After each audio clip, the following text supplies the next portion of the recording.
আমার বন্ধুরা, আসুন আজ যিশায়া পুস্তক থেকে পাঠ করি।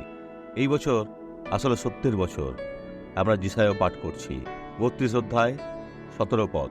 দেখুন, আমাদের ঈশ্বর কত সুন্দর ঘোষণা করেছেন।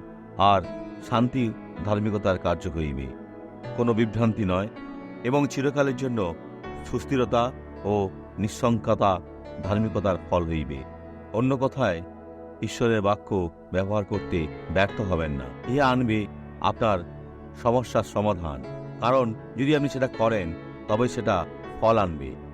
যখন আপনি কম প্রত্যাশা রাখবেন, আপনি দেখবেন যে প্রভু আপনাকে আশীর্বাদ করেছেন আর আপনি আশীর্বাদ পেয়েছেন। নাসরীয় প্রভু যিশুর নামে যে ব্যক্তি আশীর্বাদ লাভ করেছে তাকে দেখুন। বোন, আমাকে বলুন, কতদিন এই লাঠিটি ব্যবহার করেছেন? কিছু সময় ধরে, কিন্তু প্রবাহের সমস্যা ছিল।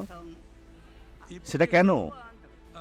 আসলে চলতে পারতাম, ও, আমি লাঠি ছাড়া চলতে পারতাম না, কিন্তু আমার চলা দেখে মনে হতো যেন পান করেছি। এখন এটা নিজের কাছে রাখুন। এখন দৃঢ়ভাবে চলুন। আপনি কিছুই পান করেননি। যান, যিশুর নামে ঈশ্বর আপনাকে ধরে রেখেছেন। বোন মারিয়া দা পেনহায়, এগিয়ে যান। খুব ভালো, আপনি মুক্ত হয়েছেন। প্রার্থনা করি। ঈশ্বর, যিশুর নামে তোমার কাছে প্রার্থনা করতে এসেছি, কারণ ধার্মিকতার কার্য হলো শান্তি। প্রভু, আমাদের চিরকালের প্রত্যাশা। ঈশ্বর, এই লোকেদের মুক্ত করতে তোমার ক্ষমতাকে ব্যবহার করে মন্দকে বলি, মন্দ, এখন এদের থেকে বেরিয়ে যাও, যিশুর নামে।